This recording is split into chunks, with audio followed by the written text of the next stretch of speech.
वो क्या करता है, पहले डॉक्टर के पास जाता है।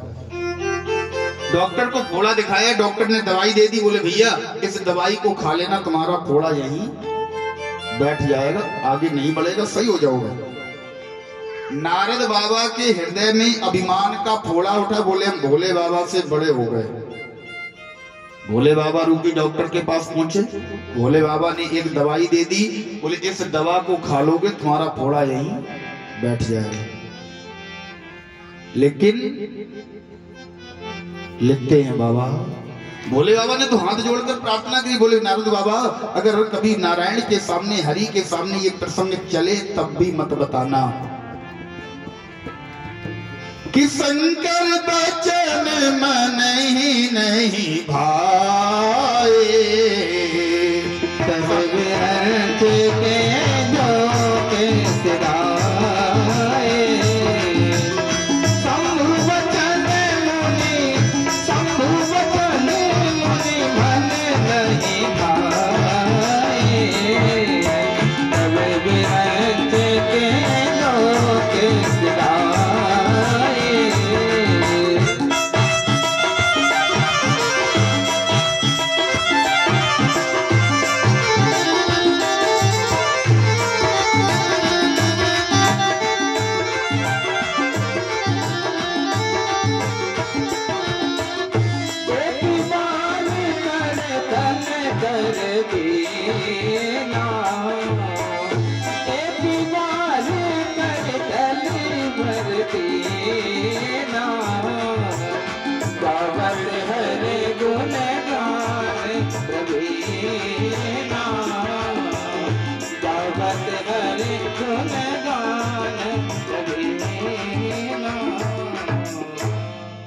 महाराज शंकर रूपी डॉक्टर ने, भोले बाबा रूपी डॉक्टर ने जो दवाई दी, किसे?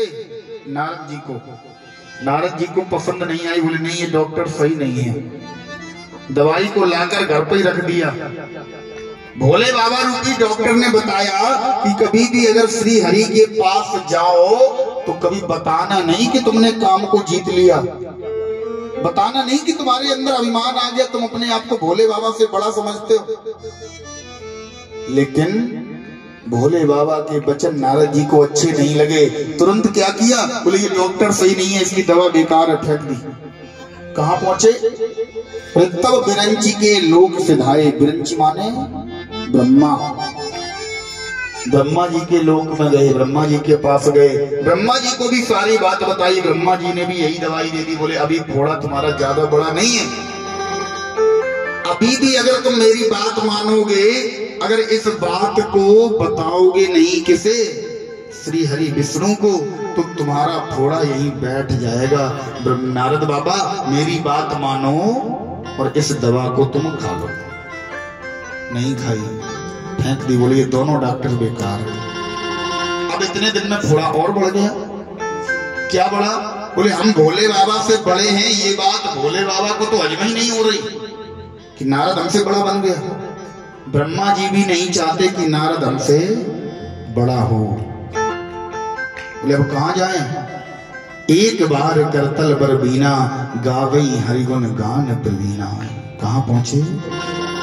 बोले क्षीर सिंधु, क्षीर सिंधु कवने मुनि नाथा, क्षीर सिंधु कवने मुनि नाथा, क्षीर सिंधु कवने मुनि नाथा, जय बस श्रीनिवास स्तुति माथा, जय बस श्रीनिवास स्तुति माथा, क्षीर सिंधु कवने मुनि नाथा, क्षीर सिंधु कवने मुनि नाथा।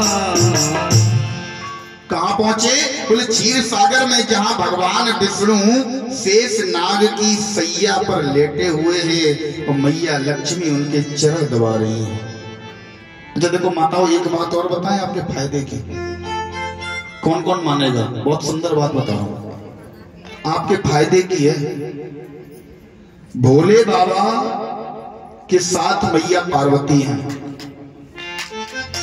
ब्रह्मा जी के साथ ब्रह्माणी, और श्री हरि विष्णु के साथ कौन है? कौन है? लक्ष्मी। लक्ष्मी किसे कहते हैं? जो धन की देवी हो, धन की मालकिन हो, उसे कहते हैं लक्ष्मी। ये लक्ष्मी जी निकली कहां से, उत्पन्न कहां से हुई? बोले श्री मणिरंभा बारुणी अमी शंख गजराज धनवंतरि ससिधेनुधन मनवंतरे दिसबाज। कि 14 प्रकार के रत्न निकले कहां से? समुद्र मंथन से। समुद्र मंथन से लक्ष्मी नहीं निकली, श्री निकली। श्री लक्ष्मी कब बनी? श्री का वर्ण किया स्वयं श्री हरि विष्णु ने विवाह किया, वो श्री थी। श्री से लक्ष्मी कब बनी? बोले श्री मैया जो है ना, वो क्षीर सागर में सदैव अपने पति के चरण दबाती रहती है। क्यों? पुरुष के जो घुटने से नीचे का भाग है ना माता, इसमें शनि का वास होता है, शनि देव का। और माताओं की कलाइयों से ऊपर का भाग, हथेलियों में शुक्र का वास होता है। और जब जब शनि और शुक्र की युति होती है, शनि और शुक्र एक स्थान पर बैठते हैं, तो वहां धन की वर्षा होती है। जिस व्यक्ति की कुंडली में शनि और शुक्र एक स्थान पर बैठ जाए, मान लो महाराज इसका धनाढ़ योग है, इससे ज्यादा धनी पूरे परिवार में कोई नहीं होगा। पुरुषों की पिंडलियों में अर्थात घुटने से नीचे का जो पैर है, इसमें शनि का वास है, और माता की हथेली में शुक्र का वास है। जब ये दोनों मिलते हैं ना, समझ गए मैं क्या कहना चाह रहा हूं? हाँ, प्रत्येक दिन नियम बना लो, कम से कम 1 घंटा पति के पैर दबाओ, अगर लक्ष्मी पाना है तो। नहीं, हंसने की बात नहीं है, ये बात हंसने की नहीं है, लॉजिकली बात है। आज से शुरू कर देना, देख लेना। और मानो न मानो मर्जी आपकी है। लक्ष्मी मैया जब भी फ्री बैठती हैं, सारे दिन सारी रात एक ही काम करती हैं, श्री हरि विष्णु के चरण दबाते हैं। चरण दबा दबा कर वो धन की देवी लक्ष्मी बन गई। केवल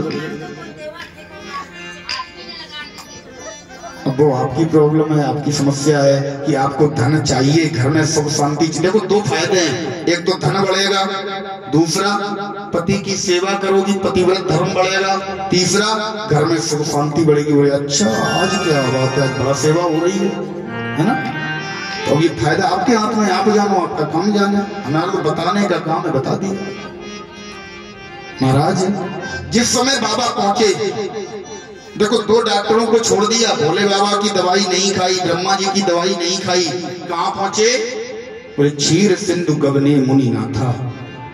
क्षीर सिंधु में पहुंचे, क्षीर सागर में मैया लक्ष्मी जी आज प्रभु के चरण दबा रही हैं, प्रभु लेटे हुए हैं। जैसे ही भोले बाबा के पास से नारद जी आए थे, क्या कहा था बाबा ने?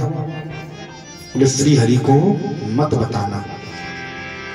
भोले बाबा के हृदय में अभिमान बढ़ा, बोले हम भोले बाबा से बड़े हैं। नारद जी के मन में अभिमान बढ़ा, ब्रह्मा जी की बात नहीं मानी। बोले इसका मतलब ये दोनों हमें बड़ा होता हुआ देखना नहीं चाहते। कहां पहुंचे? श्री हरि विष्णु के पास। आज तक भोले बाबा जब विष्णु जी के पास जाते थे, माधव के पास जाते थे, जिस समय भोले बाबा या ब्रह्मा जी या नारद जी कोई भी जाए, तो श्री हरि विष्णु अपने आसन से उठकर खड़े नहीं होते थे। क्यों? ये सबसे बड़े हैं। आज जिस समय नारद जी पहुंचे तो विष्णु भगवान ने सोचा कि नारद जी अपना इलाज करवाने आ रहे हैं। काय का इलाज? अभिमान का, फोड़े का। अब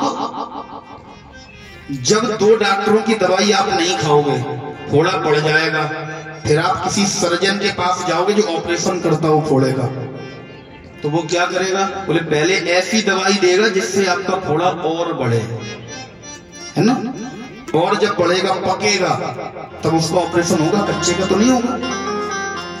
तो अब जो श्री हरि के पास नारद जी पहुंचे, श्री हरि हैं बहुत बड़े सर्जन, बोले नारद जी आ रहे हैं अपने फोड़े का इलाज करवाने, अभिमान रूपी फोड़े का क्या किया जाए, ऐसे इसका ऑपरेशन होगा नहीं, अभी और बढ़ाओ। आज प्रभु ने बढ़ाना शुरू किया। कैसे कि हरसी उठे मिली रमाने के तार, आसन से समेता,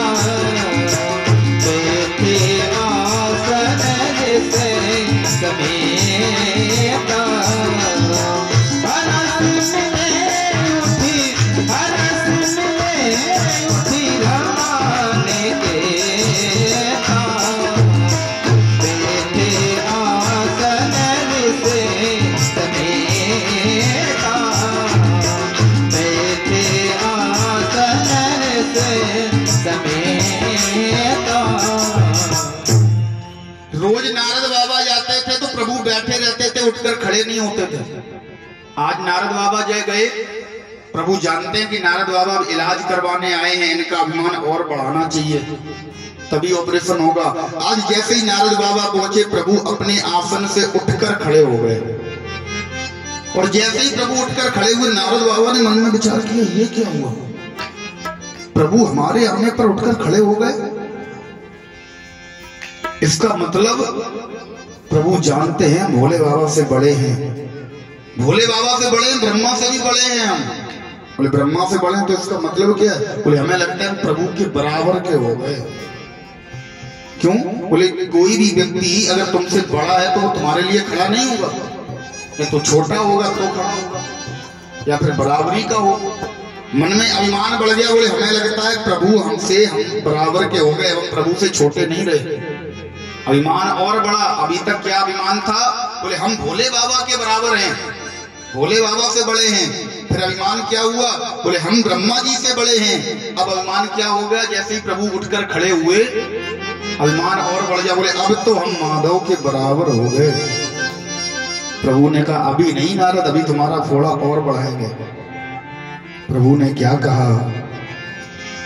नारद बाबा, गोस्वामी बाबा बड़ा सुंदर वर्णन करते हैं। बोले बोले बिहसे चराचर लाया, बोले बिहसे चराचर लाया, बोले बिहसे चराचर लाया, बोले बिहसे चराचर लाया, बहुते दिनन कीने मुनि गाया, बहुते दिनन कीने मुनि गाया, बहुते दिनन कीने मुनि गाया। क्या कहा बाबा से प्रभु ने? बोले बाबा आज इतने दिनों बाद आए तुम, बहुत दिनों में दया की, बहुते दिनन कीन मुनि दाया। बोले बाबा रोज तुम आते थे, अच्छा रोज नारद बाबा जब जाते थे तो क्या कारण रहता था? बोले रोज नारद बाबा जब जाते थे प्रभु के पास तो प्रभु के दर्शन करने जाते थे, और आज जब नारद बाबा आए तो प्रभु स्वयं कह रहे हैं, बोले प्रभु कह रहे हैं नारद बाबा से, नारद बाबा बहुत दिन बाद तुमने हम पर दया की है। इसका मतलब नारद बाबा के मन में फिर से और थोड़ा अभिमान बढ़ा। बोले देखो रोज हम आते थे तो प्रभु के दर्शन करने आते थे, प्रभु बैठे रहते थे, हम दर्शन करके चले जाते थे। आज जब हम आए तो नारद बाबा सोच रहे मन में कि आज जैसे ही हम आए तो प्रभु उठकर खड़े हो गए। इसका मतलब हम प्रभु के बराबर हैं। रोज दर्शन करने आते थे, आज प्रभु कह रहे हैं कि नारद बाबा तुमने बहुत दिन बाद दया की। अब हम प्रभु पर भी दया करने लगे, इतने बड़े हम हो गए। अब मन में विचार आया कि अभी तक तो हम ब्रह्मा से बड़े थे, भोले से बड़े थे, अब हमें लगता है श्री हरि से भी बड़े हो गए। बोले बाबा नहीं प्रभु ऐसी कोई बात नहीं है, हम तो बस ऐसे निकल रहे थे, सोचा आपके दर्शन कर लें। प्रभु बोले नहीं नारद, दर्शन तुम क्यों करने आओगे? तुमने तो हम पर दया की, आते जाते रहा करो, दर्शन देते रहा करो, दया हम पर करते रहा करो, हम तो साधारण सेवक हैं। नारद बाबा का फोड़ा बढ़ गया, पूरी तरीके से पक गया।